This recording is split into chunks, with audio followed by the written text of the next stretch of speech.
Baxtsiz fojia sababli voqea joyida vafot etdi. Assalomu alaykum, hurmatli tomoshabin, kanalimizga xush kelibsiz. Videodan to'liq xabardor bo'lishni istasangiz, kanalimizga obuna bo'lib, videoroliklarimiz ostiga bir dona like va podpisatsiya tugmachalarini bosib qoldiring.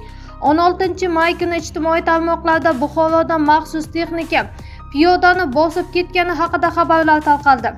Mazkur xabarlar yuzasidan viloyat ichki ishlar boshqarmasi munosabat bildirdi.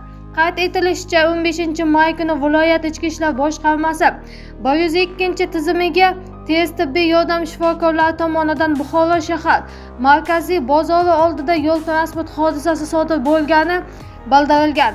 Olib borilgan kechiktirib bo'lmas surishtiruv harakatlari davomida shu kuni I.H.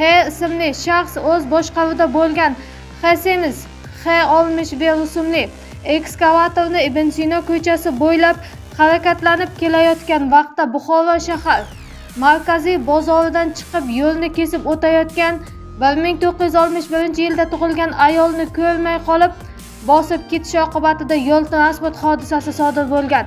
Bildirilishicha, ayol voqea joyida vafot etgan. Ushbu holat yuzasidan Jinoyat kodeksining 226-moddasi transport vositalari harakati yoki ulardan foydalanish xavfsizligi qoidalarini buzish 2-qismi bilan jinoyat ishi qo'zg'atilib, dastlabki tergov harakatlari olib borilmoqda. Tergov yakuniga ko'ra holat huquqiy baho beriladi, javobgarlikning muqarrarligi ta'minlanadi, deyiladi xabarda.